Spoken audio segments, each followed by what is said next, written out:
welcome to Dark Hour Paranormal. I am your host, Michael Roser. And folks, well, to say the very least, we have one heck of a show ahead of us. But in the same breath of the word, it's on a topic most of you are familiar with.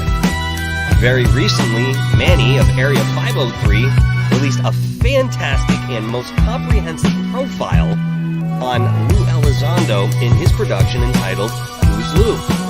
Now, we understand that Lou Elizondo has been a central figure in the face of ufology, and some may even argue so far as to say he is the face of ufology. Well, that is where the controversy begins, my friends.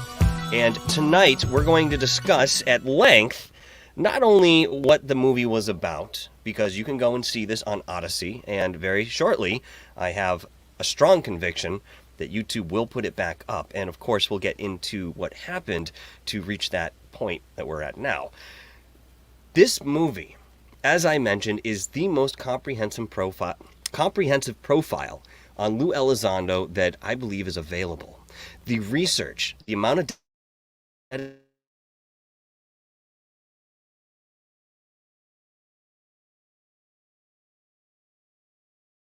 folks, this is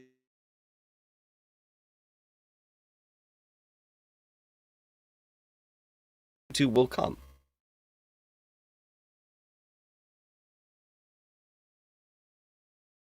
There, go and check it out. It's quite a lengthy documentary, and there's a very good reason for that. It is packed full, just chock full of the most pertinent information and the best questions that we can raise, and some we've already been carrying, about Lou Elizondo. So folks, without further ado, I'd like to invite Manny on, and we're going to get into this topic tonight. And of course, I want to thank you all for joining us over here at Dark Hour Paranormal. I do have some surprises coming up in the very, very near future for you, and I will tell you this much. It's in way of expansion of this channel. We'll be following some other avenues, as well as sticking around here on YouTube, the home of Dark Hour Paranormal. All right, folks, here we go. Hello out there, everybody. Seems like we're getting a little bit of lag on your end, Michael. You're kind of freezing a little bit. Oh boy, great. Here we go. If this is going to be an issue, we'll work with it as it goes. Long story short, Manny, you have put together this production on Lou Elizondo, and as I mentioned, it is just a treasure trove of information and questions that we have all posed, and some that are brand new that you've discovered within your research. What inspired you? Because we know that you've done a lot of looking into Lou and his life as time has gone on. Of course, through that whole year, we had our 180 days of disclosure and so forth. We were all on top of this guy, and you never waned from that. What inspired you to go down the path and say, I think now is the time to create a full-length documentary on this individual and do my very best to bring something to light that we're not familiar with? To answer your question about the timing, sort of the catalyst of the project was these endless circular debates on Twitter and in social media about some of the facts that I've discovered about Mr. Elizondo, and certain people who I call them devout followers of his just cannot handle any sort of contradictory facts about his story. There was actually a Facebook group that I was kicked off of that was supposedly a UFO and alien group, but they kicked me out because I said that Lou Elizondo was working for the defense industry and played the clip where he admitted saying that in his own words. And they just could not handle that. That was diametrically opposed to what they think this guy's about. And so it really challenged their reality to hear this man say that. And their answer was to ignore it and ignore me and to kick me out. So, that kind of mentality after just years and years of getting flamed and abused, like other people have talked about. Rich Goofon's gotten a lot of heat over the years for being vocal in his, opinion that he doesn't trust Lou Elizondo and wants proof of some of the things he said. Other people have too. Dr. Greer, Third Phase of Moon, a lot of people, they stood up and said, hey, we want some answers for these questions. We've never gotten them. So what you've got is a culmination of Lou Elizondo kicking a bunch of cans down the road until they've piled up and made a big giant pile of cans, and now he needs to stop and answer the questions. They're blocking his path at this point, and he can blow me off all he wants, but there's some other people out there who he can't blow off who have this information now. So he's going to have to address it at some point. Whether it's with me or with somebody else, because otherwise he's going to, every time he shows up on a talk show, he's going to be worrying that someone's going to gotcha him with one of these questions, and he should worry about that. So that's kind of why it started. Yep, yeah. Sorry. No, go ahead. I was just saying that's started. I think it's very interesting that within the release of this particular production that you've put together, we are now seeing, some of these thoughts that we had much prior to about Lou Elizondo come to light and actually be the case. So some of the voices that were in the minority question his history within the military factions. Guess what? Some of those people ended up being very right. Now, that's rare, especially in our field, to have the transparency within a figure so deep within the public eye that, we can now stand back and say our intuition just may have been correct on this individual. What processes did you have to go through, at least initially, to start gathering some of this information? Where did you start? Because again, when you look over the entire landscape of this film, I mean, you have pretty much found light in every single corner of this man's life that apparently, as you mentioned, is something that we can even research if we decided to do a little digging. So again, what was that process like for you to get started, and where did you begin? So I'm glad you asked that, because this was a very, very educational and involved process. And in the film, you don't get to see all of the work that went into researching some of these leads. Some of my critics online have accused me of just grabbing a cluster maps thing and throwing it together. And I just laugh and I'm like, God, I wish it was that easy. That's just not how these things work. And if they actually did the legwork on it and did it themselves, they would understand that. And, so you start with public records, but public records like cluster maps and things like that aren't exactly 100% accurate. So what you have to do is walk through the process, and you have to go into an old school detective mode of like a cop who did his job before Google and DNA, who had to get out there and beat the streets and use his intuition and look at these things and just drill some of these leads down and run them 1,500 different ways.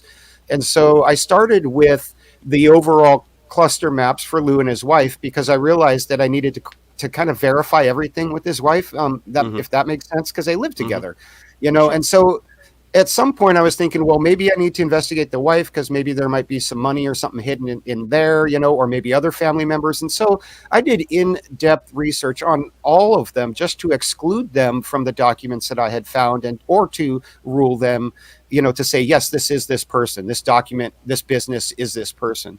And, it was funny because somebody had said, well, how many Lou Elizondos live in Florida and blah, blah, blah, blah, blah. And I said, well, I know from my research exactly the number, and it's far less than you think, let alone in this city and have businesses and properties.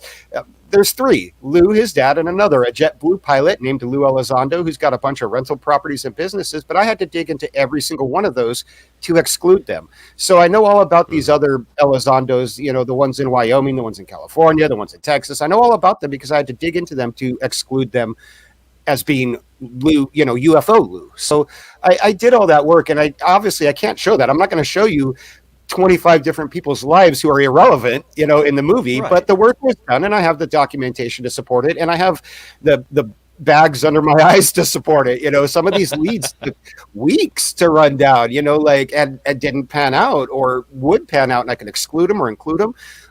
But it was a very lengthy process, and it took some dogged determination of running down every property that they had ever stayed at to see if it was a rental or if they owned it, getting the titles, doing all this work, and then collecting all of the data that I could, putting it into one place, and just kind of sitting back and looking at it and making my timeline and letting the data tell me the story. People think that I fabricated this, and I'm like, I didn't. I all of these documents are there. You might not agree with my conclusions on them, but this is all.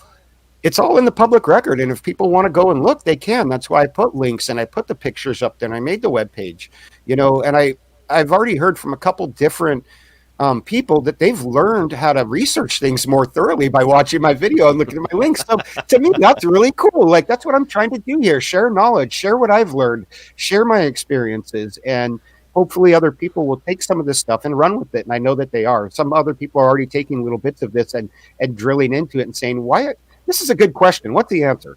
You know, even if they don't like my style, even if they don't like that they think I brought family members into it, even though I was extremely cautious to keep that part to an extreme minimum and still tell the man's life story. Mm-hmm. I mean, how do I tell who's Lou without mentioning the birth of his child, you know, at least once? Like, right. It's Lou, it's his life story. But people got really bent out of sorts on that. And I think that was due to the mischaracterization from this drama channel that hit me with the copy strike and all that. They've just, they were on the rampage since before the film even went out, spreading rumors and speculation and mischaracterizing things and, you know, just doing everything that they could do to stop this project. They don't want it out there because they can't handle the truth. They need their little echo chamber, and anything that's just like my Facebook group experience, it's the same thing here. When you provide them evidence that is diametrically opposed to how they see the world, they freak out. It's called cognitive dissonance. Mm-hmm. Well, for the sake of clarity, let me ask you, is the only reason this was removed from YouTube because of that one channel striking you? Or were there other elements that were involved? No, it was a copyright strike that I believe was done fraudulently to abuse the YouTube copyright systems in order to shut this project down for a time frame. And unfortunately, it succeeded. They were able to squash it on YouTube. I had to put it on Odyssey where the views were maybe a tenth of what they were on YouTube because it was really picking up some steam. So congratulations, Mr. Drama Channel. You did it. Way to go. You abused the YouTube copyright strike system. And I got to tell you, there's not a community on YouTube that likes that kind of crap. So way to go, dude. You stepped on a lot of toes, not just ufologists here. And when it comes back and bites him in the butt, I'm just going to laugh. I'm just going to laugh and say he had it coming. Well, you know, just to, you know, let people realize that the reason this was removed had nothing to do with the content itself that, you know, Manny had presented, which certainly can take on a certain shade if you're looking at it from the sideline, not realizing exactly what happened here. For, what, maybe 90 seconds of a clip in total or something along these lines, obviously under the fair use. You've explained that very well in the broadcast you put together, what was it, last night or a couple days ago. I did listen to that. You know, this is just an act of subversion. I mean, it's sabotage at that specific level that these people can get as close as they can to you. It's not going to sustain. This is a very futile attempt. It's really just a ripple in the line, and it will be moved out. I mean, you've already done the due diligence of taking that portion out in your re-edit, and I guarantee that you haven't lost anything pertinent in taking that individual's comments out. So, you know what? Maybe the movie's even better for it, but you know what? If that's the only tool that these people had, they really have nothing, Manny. Yeah, I agree with you there. And, you know, if there wasn't a fire, there wouldn't be smoke. If this documentary didn't ask some hard-hitting questions that really got under Lou's skin, he would not have responded within 72 hours on that drama channel and totally ignored all of my hard questions and instead fired them up to attack me and attacked my character himself. You know, it speaks volumes. And, you know, I think he's making mistake after mistake here because unfortunately he thinks I'm just some mouthy little YouTuber. I guess he didn't watch my film. Maybe he should have before he decided to comment on it, because he's really shooting himself in the foot here. You know, by turning these people up and by condoning their behavior, their abhorrent behavior, you know, the retaliation that he put these people up to in there where he responded. I don't know if you saw the response, but in this response, he's like, oh, karma will bite people in the butt twofold. And he acts all humble while they start screaming, karma, karma, karma, we're coming. And he invoked this veteran card that was just creepy. It's like he was trying to rally veterans to attack me on his behalf. And I'm like, are you kidding me? Really? Like, I don't think any of my family members that are vets are going to side with them on that one. You know, like, and some of my friends who are vets who know how passionately I support our troops, and not only our troops, but veterans of all kinds from around the globe. You know, when people go online and they attack some of our veterans, you know, for global geopolitics and global things that our politicians are involved for, I always stand up for them and I say, our men and women who serve are not the ones. The politicians are the ones who make those choices. If you're not happy with them, take it out on them. These men and women are doing their duty and putting their lives on the line to give me the right to have free speech, to question Lou Elizondo, to question his story, and to demand proof when he steps on front of the stage in front of the world and says, UFOs are real. Where's the proof, Lou? Where's the proof that ATIP was a UFO program? Where's the proof that you even worked there? Where's the proof that you're not just a desk agent who's running some kind of con for a faction of the defense industry to get some tech declassified so they can export it to our allies? Where's the proof of any of this? And there's enough questions that I raised. I think you should answer them. So we'll see. I don't think they're going to go away, even if they try to keep it off of YouTube. I think it's still going to be out there. So, yeah. I don't think Lou is the type of person that would really maturely or professionally confront a presentation like this. I think he would just use the same tactics he's been using and has been very outwardly spoken about running in circles or running away from certain productions that may challenge him. Interviews, the same way. I mean, it's often been said he'll only go on the smaller channels, or at least he'll visit those channels much more readily than some of these larger channels, and we've all speculated the reason as to why that might be. The personality that Lou has, for him to see this kind of film, which I think, I sit on the same side as you do, understanding he probably hasn't watched it in its entirety. I mean, hell, if there was a movie made about me and it really outlined my life and raised certain questions, I'd want to see it. If not for any other reason other than my own entertainment value and seeing what somebody put together. But of course, when you have a presentation as comprehensive as what you're giving us, it begs you to sit down and be a little bit more detailed and really pay attention to what's being shown, especially if you're that person who is the subject. So, when you're looking at the explosive demeanor of, Twitter or some of these other platforms where people are just going nuts, you're going to have this particular aspect no matter what you do. There's always going to be a lobbying crowd behind this particular opinion, and with their pitchforks and their torches, they're going to be making the noise that they do. The best thing I think Lou could do, he's given his perception of what's going on here, if he's even really that aware, is to just kind of let it go and forget about it, ignore it, and it'll just go away. But here's the thing. That production isn't going to go away. Again, if you have the most comprehensive showcasing of this man's life and really derails every comment or claim that he's made up to this point, especially when it's something that really supports his credibility, such as, working at ATIP or his alleged involvement with To the Stars Academy, these are subjects that are explored in such depth within your film. I really thought that this was going to be something that people would take in with open arms and say, oh my God, we have something to think about here. Because really, Manny, at this point, where we sit, this guy is a charlatan. He is a mask. He is the smoke behind the mirror. And that's all he ever was. So, then we have other questions to move forward with once we get beyond the shock and acceptance of understanding that we've been duped. And even though we thought we were being duped, now we know for sure in so many ways.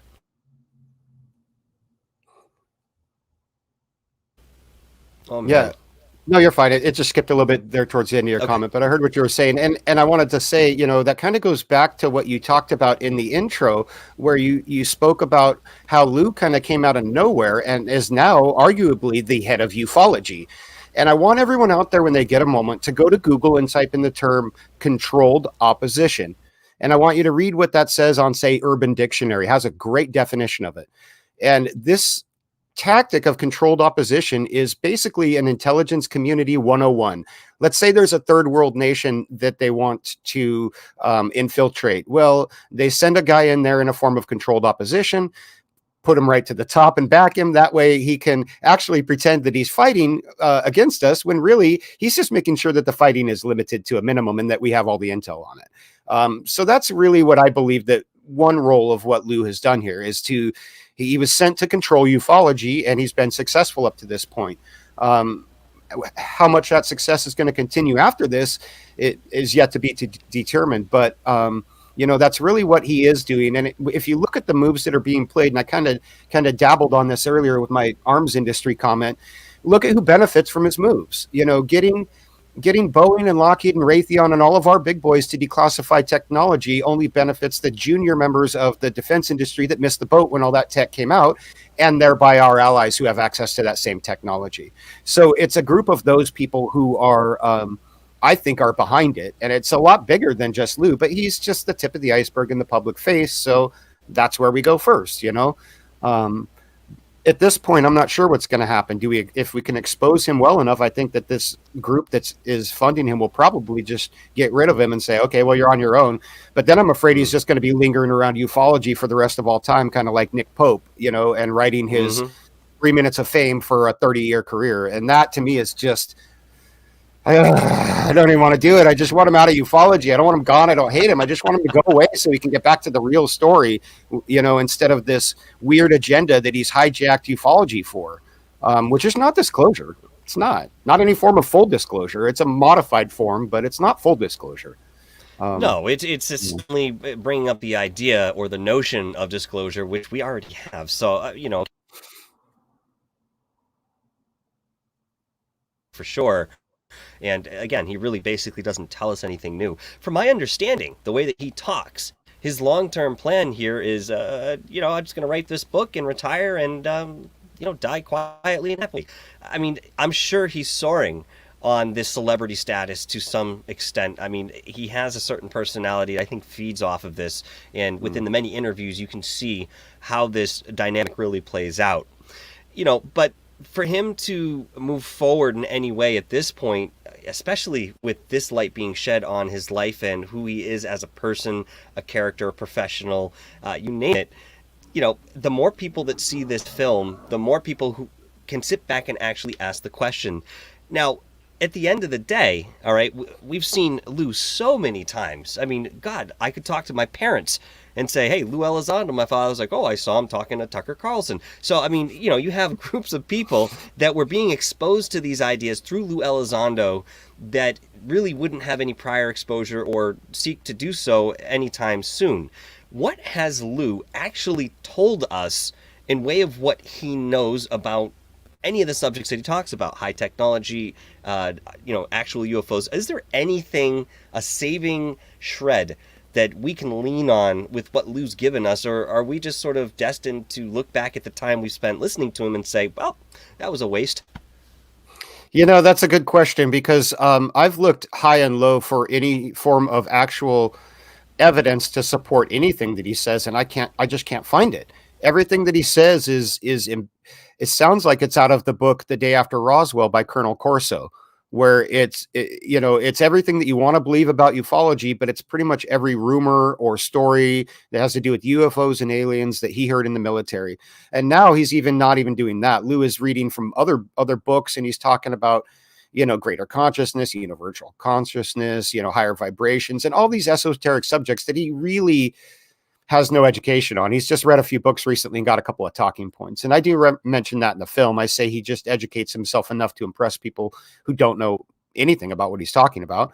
But, when he's talking about Galileo, I was just like, it was weird. I was like, wow, Lou, like if you actually talked to an astronomer who studied Galileo's work, they would probably pick up in about 30 seconds that you're completely full of poop. You're just completely trying to snowball people and, sound like you know what you're talking about when you don't. And that's the feeling I get every time he talks, like the fake press release, the very first time he stepped on stage, that empty auditorium, and the way he stares at that teleprompter, almost like he's clinging to it like a life jacket, and then glances around at fake reporters and nods at them. And it's all just scripted, and it's all intelligence community stuff. And I think that's why a lot of people feel like this whole thing has the earmarks of a 3-letter agency operation. But again, in all parts of Lou's life, Lou doesn't create. What he does is he borrows from other people, puts a spiffy bow on something, and then says it's his. Like, look what I can do. So this is just him taking his own knowledge from the IC intelligence community in this training and using that for his own operation that then benefits those people that we were talking about, Mellon and Bigelow, and then, through extension, all the other defense industry companies that get access to this technology once it's declassified. It's curious that you bring that up because that's something that sort of came and went very quickly in way of certain information. Project Galileo and how this was being headed off by Avi Loeb, and there was an entire panel of people, Christopher Mellon and Lou Elizondo, of course, amongst the ranks. Now, if that's the case, that these players are going to move forward and Lou is going to be a part of this new endeavor, I really wonder how much weight he'll have within the creative process of that project. As you said, he's not necessarily the most creative guy. He's someone who basically compiles certain information, puts a certain spin on it, and next thing you know, the words out of his mouth are his, and you start thinking that it might be his too. It's just the way that he's always worked. But, that type of endeavor, because the organization is so large, it could be something as easy for Lou to just sit on that panel, be a name on that board, a face that's obviously has some notoriety, and bank on that exclusively and not ever really do anything, and thus still have one leg firmly planted within the world of ufology. Of course, again, then we talk about this book that he's going to be releasing, and I don't think I've heard anybody tell me that they were actually excited about this. Yeah, I don't know. Somebody asked me about it a while back, and I said, I think it'll just be a Day After Roswell Part 2, with no evidence, lots of fantastic stories and really cool stuff. So that's great. Like if you want stories, go for it. But I'd prefer to go read like a Tom Clancy novel or a Robert Ludlum book or Stephen King, actual writers who know how to write stories, not Lou's version that he's trying to sell as the truth. Nobody on the planet believes the guy's a remote seer and saved his unit in Afghanistan with his psychic viewing powers. And if that's true, I want some evidence. I want to speak to one of those men, and I want some more documentation of that. That's a fantastic claim to make. Based upon his word alone, when there's not a single member of his unit that's come forward to say, yes, this man saved my life. And I think that if that were true, that would be the case. If somebody saved my life in a war zone, I'd be knocking myself out to go to bat for them to give them credit for it. And I'd be at their house every Christmas with a present. And I'd be sending them a card every Thanksgiving telling them I'm grateful for my life. I wouldn't be hiding and letting people take pot shots at them. So if that's true, let's get some info on it. And that's, a lot of people have come after me for my claims about Lou, and I use the term stolen valor, and I addressed this in my video last night. I believe firmly that Lou was in Afghanistan. I've heard from people who have served with him that he was there, and I believe them. Unfortunately, we don't have the documentation, and none of these people will go on the record. So, in journalism, you have the choice at that point of either making comment from an anonymous source and then taking the heat that comes with that, especially on YouTube, where it's like, yeah, sure, you have an anonymous source, so do I got 5 in my pocket. But Huey, Dewey, Louie, and Itchy and Scratchy, so it doesn't, you know what I'm saying? Like I couldn't do that, and I've tried to clarify to people, yes, I believe he was there. He was wearing fatigues in a war in Afghanistan, like if he was in a combat zone and he was doing things, I believe he was there. I just want to know the truth about what he did and not the stories. I don't want to hear that he was a super soldier for 20 years when on paper the guy looks like he was a desk agent for 20 years. Like that doesn't make sense. Right. Let's figure out what's going on here because the public records disagree with him. And you mentioned this earlier. All of this is stuff that anybody out there could find by going to the internet and looking. George Knapp, Leslie Kean, Tucker Carlson, CNN, this book, publishing company that's writing Lou's book. Why don't they do due diligence on these people? Because they don't care. They just want the money. They don't care if the guy's legit. We care because he's abusing and using ufology for his own agenda. He's infiltrated it and he's abusing it for his purposes. And that's really what I don't like because ufology it's full of people who want to believe and they take people who they want to be more trustworthy in people. And he is abusing that. And it is predatory. It's disgusting. It is vile. The way that this man acts is it's horrible. And I just don't understand how people support it because I don't. Even if I agreed with him, I wouldn't support him. I'd say, sorry, dude, I don't do that cringe stuff. I'm not going to let you thump your chest and bro chat out and tell your fans to go attack these people while you smirk like a mob boss. I've had enough of that garbage. If he's not going to answer, that just tells the whole world what his character is and where his spine is. So, and I think we can all agree he's got one heck of a scowl. pretty much trademarked at this point. You notice that, the frown and the furrow in the brow. It's pretty distinct. But, it's often been speculated that within this novel that he'll release, which I understand may actually be more of an autobiography rather than something with a different side of content and way of what he presents, people have said, well, he's been waiting. He was holding on to all the good stuff, and he was waiting to put it into his book. What do you think about that idea? I think they're going to be about as how should I say this? I think they're going to, if that's what they think, then these are also people who enjoyed and thought that the 180-day report was a big win. Okay. They're going to think whatever they want, and you can't change some people's minds because they just can't listen to facts or reason or other arguments. That's fine. Those aren't the people who I'm trying to reach with this film. It's the people who are critical thinkers and the people who want, who can work through good, solid questions in a rational way and, look at evidence and things like that. This isn't a character piece where it's like, yeah, lose a jerk or yeah, lose awesome. It wasn't like that. This is a factual and a research piece. But I think, honestly, I didn't know that his book was an autobiography. I thought it was going to be like his, kind of like Comey's book or some of these other people's books. This is just what I've heard through the grapevine. I really don't have anything to sit on in way of concrete evidence for that, but this is what people have told me. It would be curious. I would like to know if his ghostwriter who wrote it actually did some research and found some of the things that I did and is going to include that in the story. If they didn't, are they going to claim that they didn't have access to it? I don't know. Maybe I should just email them and be like, hey guys, before you go to print, you might want to check some facts here. But I'm not trying to get after them. They see that's I'm not trying to sabotage his thing. Good for him on his book deal. He's got an agent now. His book deal was negotiated and fought over by 2 different publishing companies and represented by an agent. The guy is he's not a normal person. He's a celebrity and a lobbyist and an entertainer. And we know how they work. He's not going to give us, I'm sorry. He acts like a politician. Tell people what they want to hear.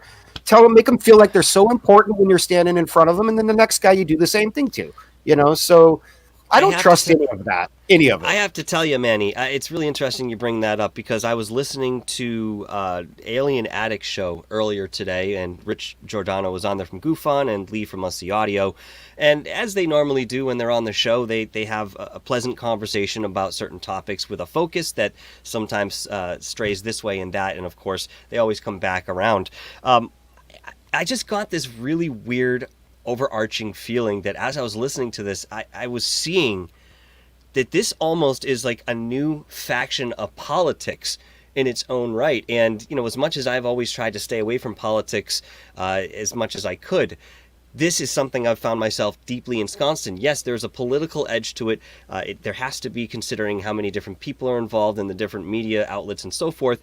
But at the same time, we have our own politic within this field. And that is dividing people by and large. Narration of certain ideas or not, this is what's really separating us.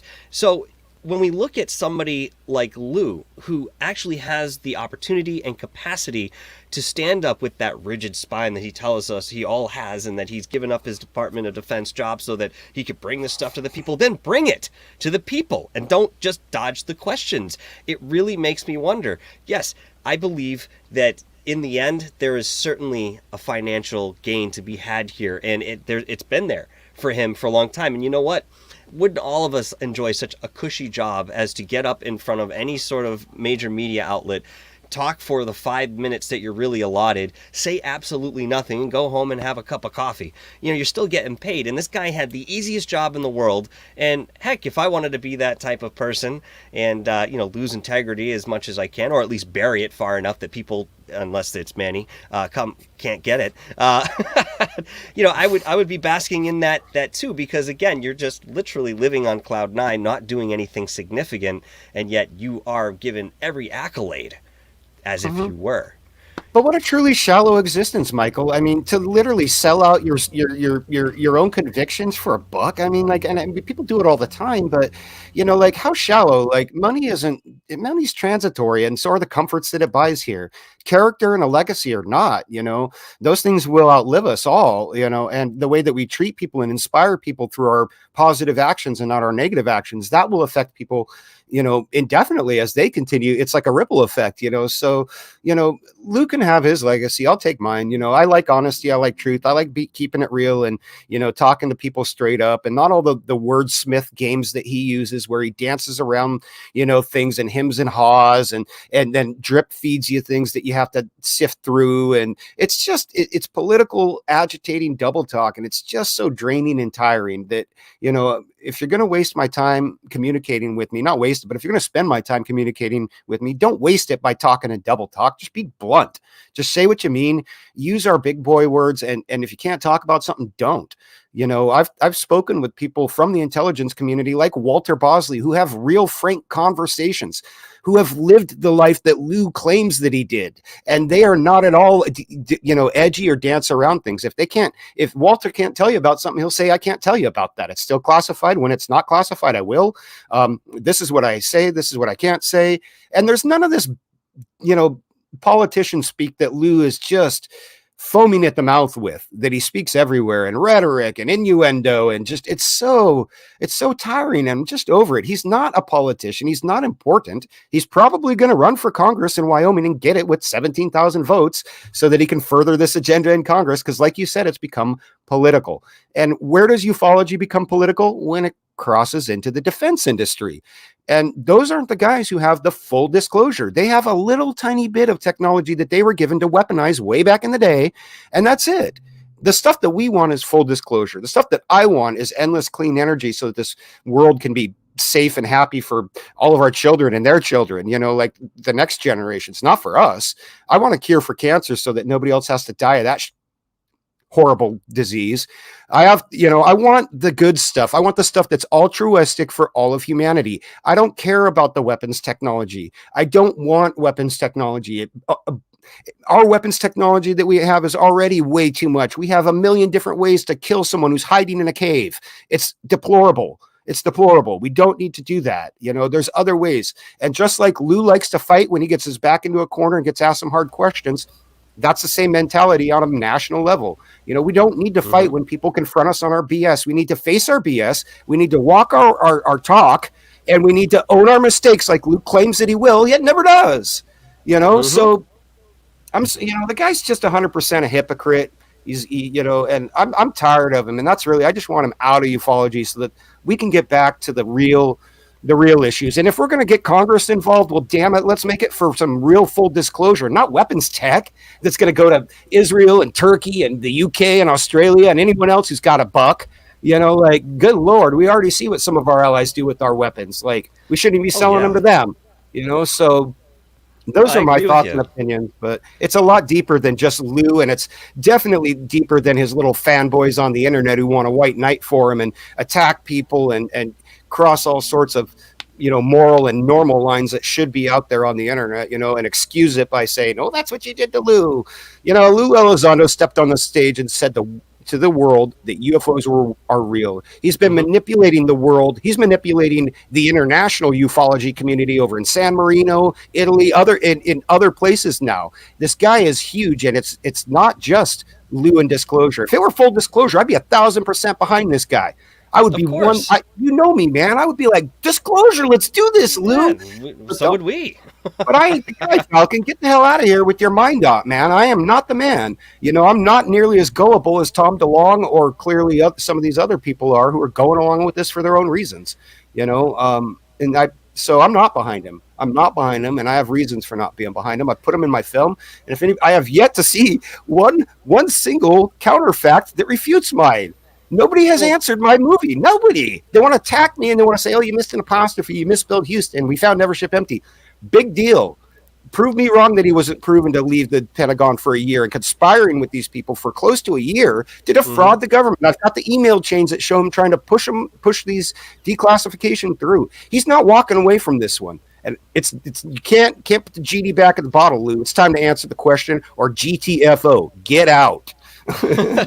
Speaking of those who do back him and have supported him for so long, and I don't mean just, the audience at large, but, these key players that you've brought up within name, it seems like it takes a whole lot of energy, a lot of gall, and a sustaining factor here that you have to upkeep in one way, shape, or form, whether it be the facade, that visage that he's presenting, or everything else that's going on behind the scenes has to be tucked away cleanly.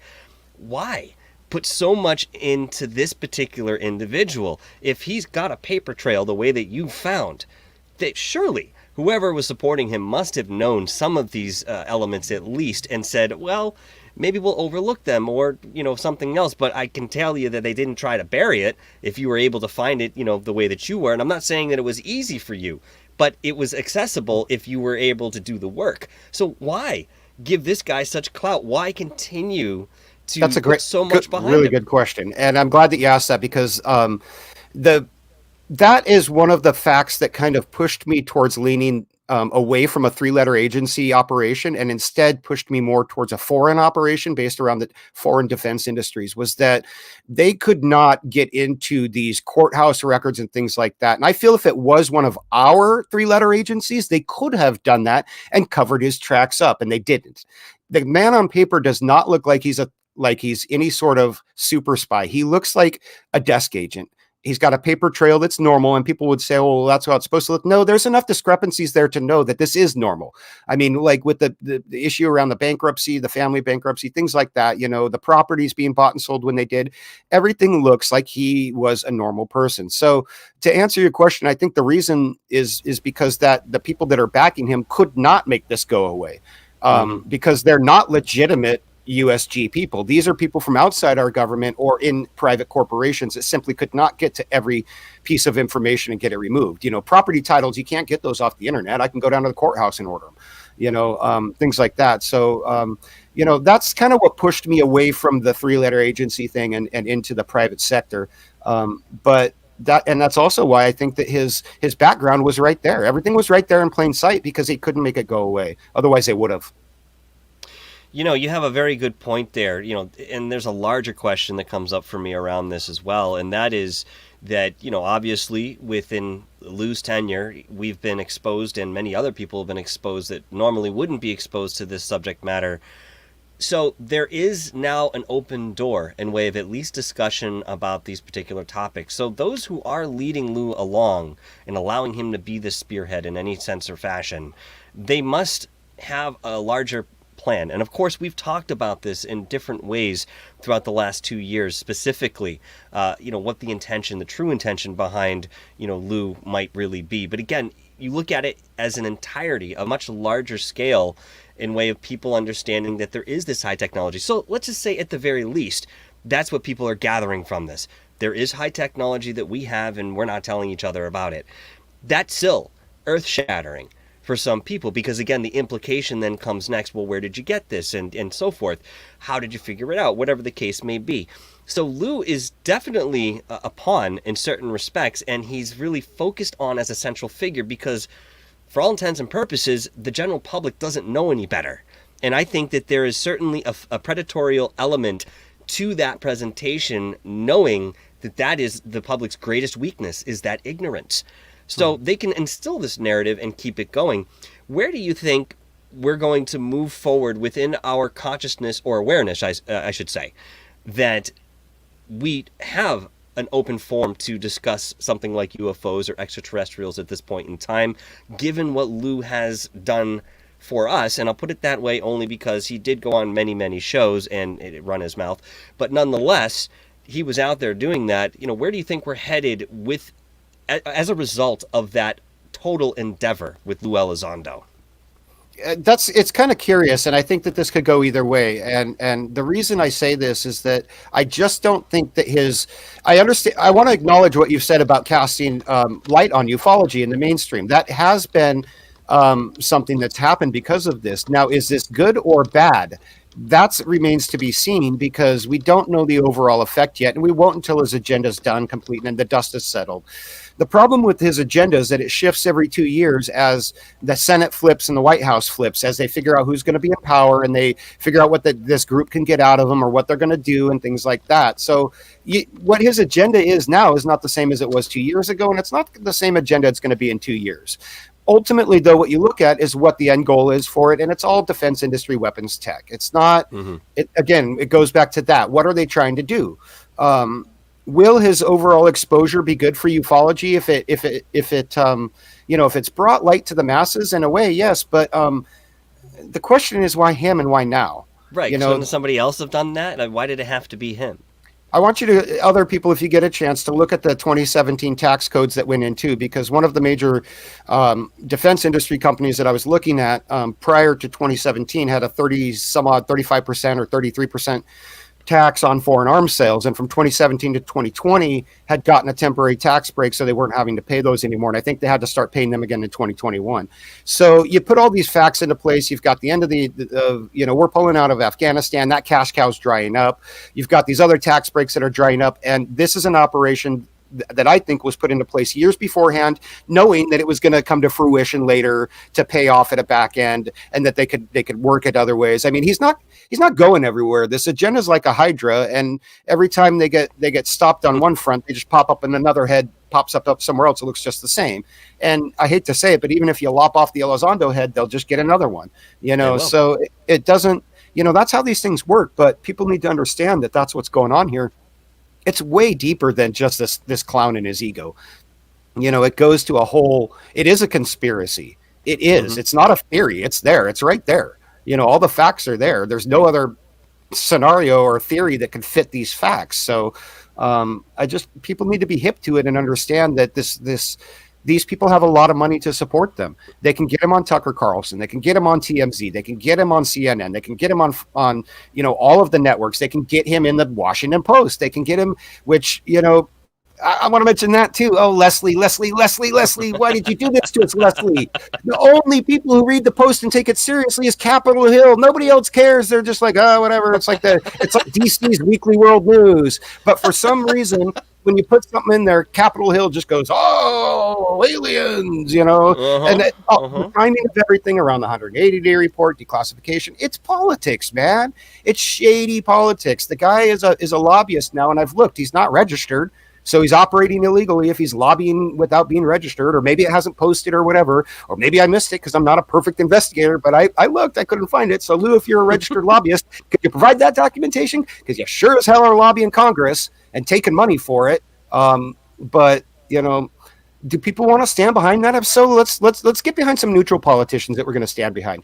We don't need these, and I don't mean bipartisan, because bipartisan is just by corrupt. That's all that means. Right. They're both owned by PACs. It doesn't matter. Left shoe, right shoe, left wing, right wing. It's same bird. They do the same thing, and that's why the defense industry doesn't take sides. That's why they donate to both. That's why all career military are by apolitical. They don't pick sides, because if you want to you never know which institution or administration is going to be in charge next week. So you just don't pick sides publicly. But they're always taking sides privately. So of course they are. I think Cloudy with a Chance of UFOs has a very interesting statement here. He says, I think Lou put ufology back a few years because they'll keep the secrets held tighter and for longer. What are your thoughts on that statement, Manny? I 1000% agree, and I thought that thought occurred to me earlier when we were talking. I wanted to mention it, but I brought up 4 other points since then. But yeah, I totally agree, because that's actually a very astute observation, because a lot of people don't understand the politics of what happened in the Pentagon when Trump was on his way out and gutted the Pentagon. When he took all those people out, it left a hole for him to put in these other people who are sympathetic to this new cause. And those are some very powerful positions that, to the best of my knowledge, haven't been repealed by the current administration. So when I say it's bipartisan, that tells you that the current administration is on board as well. Otherwise, they would have got rid of those people and let the Pentagon go back to doing what it was doing before, which was lying to the public, keeping the UFOs away, all the, the enemy that we know. So that's where we were before. But yeah, I think that Cloudy is right, because I think that once the dust settles and those people are gone and this agenda is effectively quashed, the Pentagon's going to have such a retaliatory effect from it that they succeeded in doing was, when the turtle head came out, they smacked him on the head with a hammer or tried to grab it and pull it out, and now he's just going to hide in his shell again. So I do agree with you, Cloudy. I think that ultimately it's going to end up setting us back as far as that goes. But you know what? They don't have it anyways. We all know that it's in the Battelle Institute. It's all at Lockheed Martin. All that stuff's there anyways. The government doesn't Oh have it. God, They've yeah. forgotten about it years ago. It's been swept under the rugs. All that they know is that these companies give them their weapons and let them do their wars. So Honestly, no truer words could be spoken about that. I think, man, you hit that right on the head. Cloudy with a Chance of UFOs, I think you had a fantastic point there. And certainly that's something that will be expounded on as time goes on, because we'll be the objective witness to all of this. And, whatever public face Lou decides to hold next, we have this under our belts, this knowledge of where he came from. And if it's not conclusive to you, there are certain things in there that you can't ignore, and you have to sit back and say, there's some contemplation to be had about this particular aspect about with Lou Elizondo. Again, if he wasn't such a central figure, we wouldn't care as much. We know that there are many people out there who have their own voice in certain way of opinion, and their pasts are a little nebulous, to say the very least, but some of them don't try to hide it. They just simply ignore it. This seems that nobody's ever given the time, I guess, to actually do the research on Lou Elizondo, because if they had, I think they would have come up with something similar to what you have, Manny. And again, if this is right there in front of our faces, shame on us for not doing it sooner. yeah, shame on me for not doing it sooner. I should have. But, No. as this stuff goes on, that myself, as long as Richie, some other people, we've always kept an eye on Lou, and we watch his appearances. We talk about what he says and does. And if one person catches something, they mention it to the other person. Like, this wasn't just me, focusing on this guy for years, but it was other people talking about things. And as things came up, I would grab little clips and I'd use them in my Tommy the Troll videos, and I'd use them in other commentary videos, but I would also put them in my file and keep them going. But when I really got serious for the, right after I did my dance party and I really got serious on this, I just put so many weeks into researching every single little thing about the guy I could get my hands on from a public record standpoint.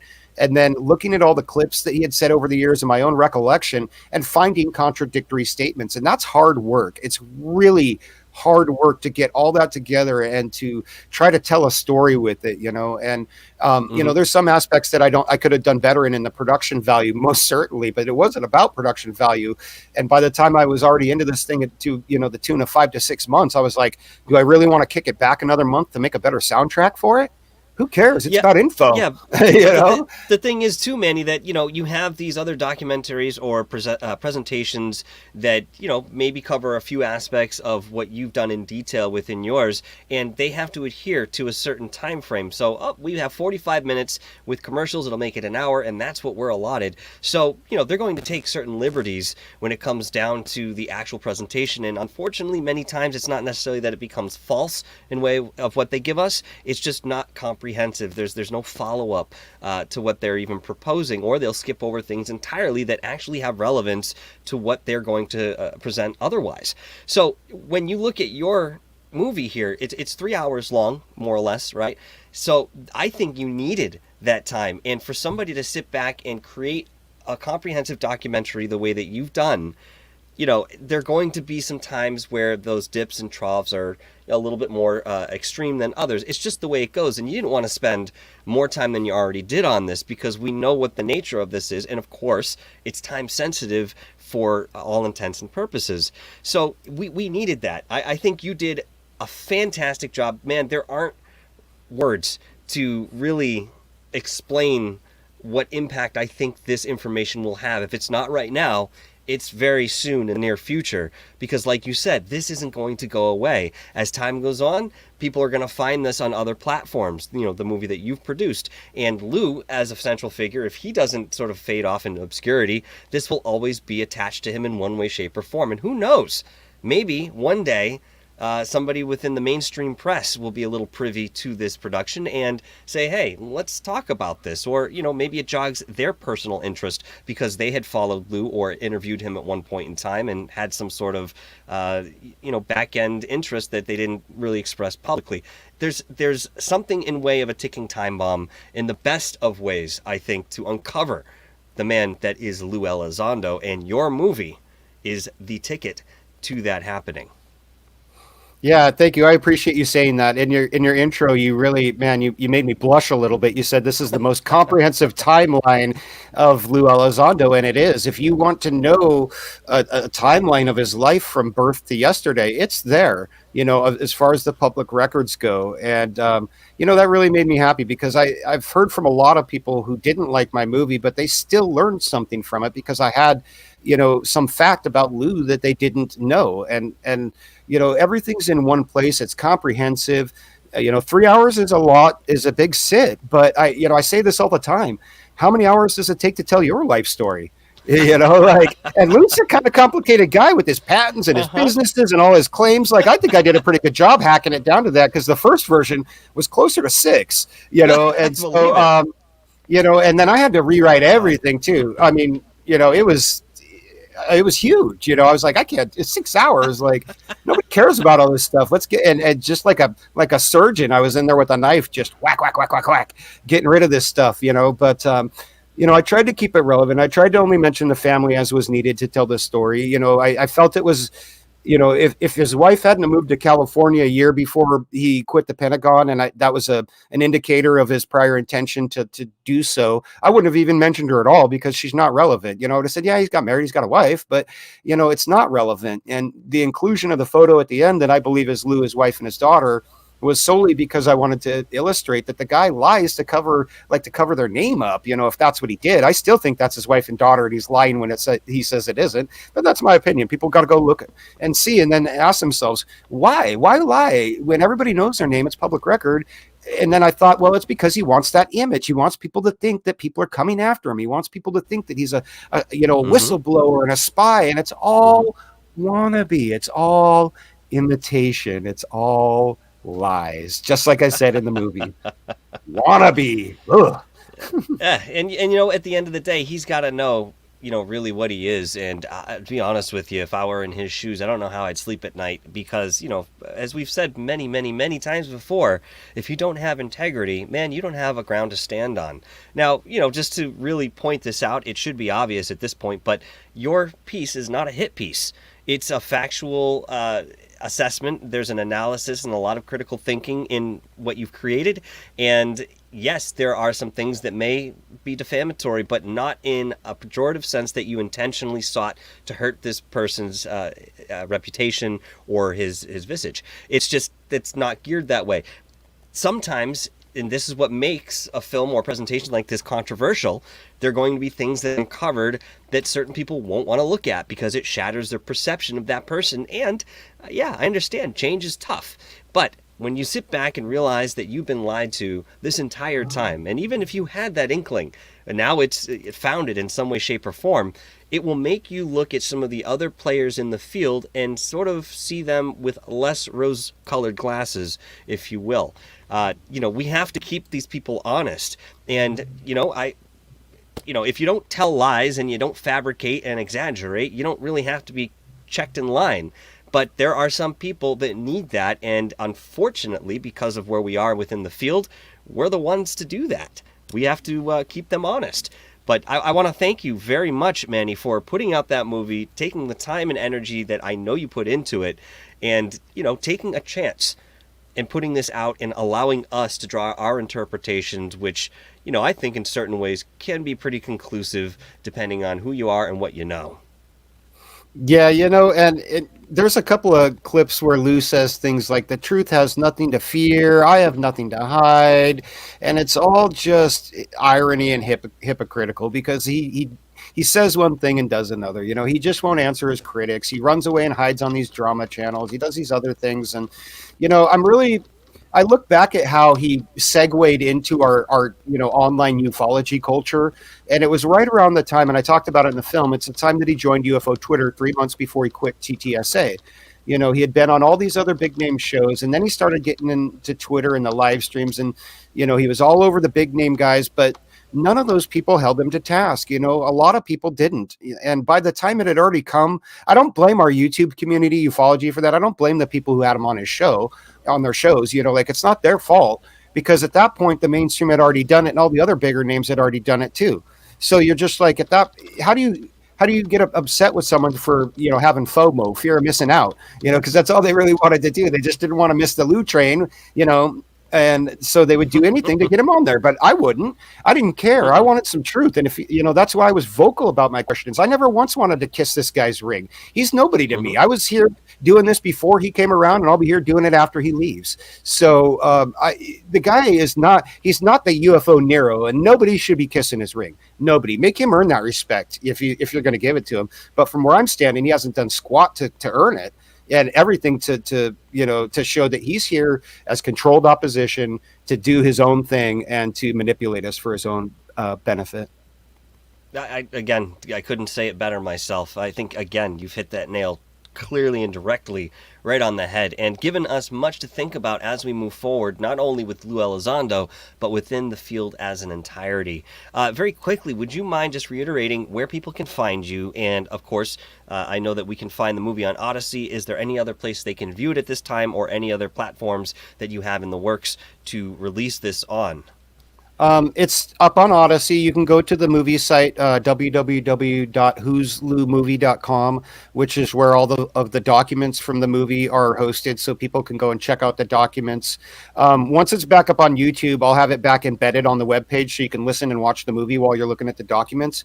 But for now, while it's on Odyssey, you have to go to Odyssey to watch it or to download it. And there's a link on the movie site, first thing right there when you click on it. And there's another link on my YouTube channel. And I'm trying to make it as accessible for people to find during this time where they're trying to squash our free speech and don't want us to have this conversation. I'm trying to keep it going as much as we can, because we all know that YouTube's the place for exposure. So unfortunately, they hit us hard with this one. But that's okay. It's not the only shot they've taken, and it won't be the last. But I expected some of this stuff when I was getting into this. I expected people to come after me and to attack me for my views. And again, so when they did it, I just let them do it. And I just, okay, there you go. You're exposing yourself to the world. There you go. It's on you. But they're not going to stop me. And the more that they push on me and the more pressure that they put on me, it's just going to come out amplified tenfold on Lou. So it's really going to bite them in the ass the more they try to attack my character and come after me, because it's just going to get magnified on their boy. And when Lou's out of here, these kids ain't got nothing, man. They're just going to be scurrying off to hide their abhorrent actions and in shame, as they should be. That's it, my friend. That is absolutely the truth right there. And my God, I wait for that day that Lou decides to retire and then see where people stand. It's going to be very interesting. And of course, I am always excited to be a part of this field in whatever capacity. I don't get involved in the drama, as you don't. You just report on it, and I certainly comment as necessary. But thank you so much, man. I appreciate you coming on the show and giving us the best of what you have in regards to Lou Elizondo. And of course, I'd like everybody to go over to Area 503 and subscribe to his channel, because believe me, he puts out some fantastic content. And in addition, he's also a pretty cool musician, and he's been working pretty diligently on his music there. I wanted to get into that, but I knew that the subject matter was going to be passionate, and we didn't get a chance to revisit that. So next time I have Manny on, I think that we could certainly get into the end of the music that he's been creating and talk about that a little bit. But for the time being, Manny, I'm going to take you off for a moment. You know what to do, and I'll be in the back in just a moment, man. Thank you so much. All right. Thanks, Michael, for having me on. And thank you, everybody who came by and to watch and has been supportive. I've saw a lot of friendly and supportive names in the chat, and you guys don't stop, because your support means everything to some of us who are taking some heat on this. I can't even articulate. Just thank you, all of you guys. Thank you to I see Third Phase of Moon stop by too. Thank you guys for coming by and being supportive. You guys are amazing. Keep up the fight, everybody. Absolutely, man. Thank you so much, Manny. Oh man, what a fantastic show. And Manny always has something to say. I want to first thank all of my super chatters tonight. You guys are absolutely awesome. I appreciate you donating out of the goodness and kindness of your heart for us to continue this as we move forward. Yes, I'll do this no matter what, as long as I have a roof over my head and food on the table. That's probably a given. But all that donation does help, and I really, really thank you for it.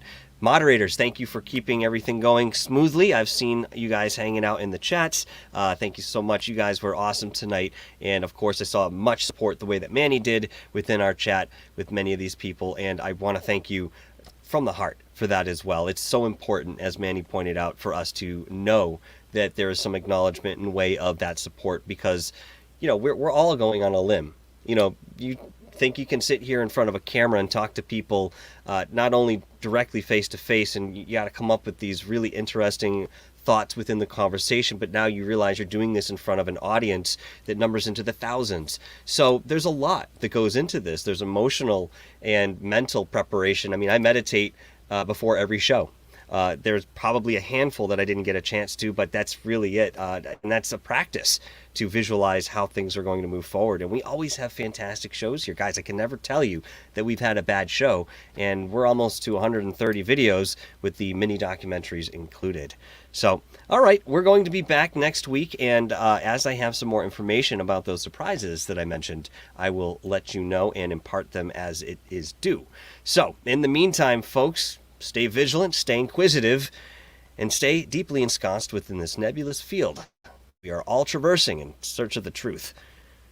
Seeking the truth, or the search the... Yeah, I'll figure that one out. We're getting there, aren't we? It's only taken a year. Thank you guys so much for being here tonight, and we will see you next week with another fantastic show. Till the meantime, well, in the meantime, where's the thing here? Ciao.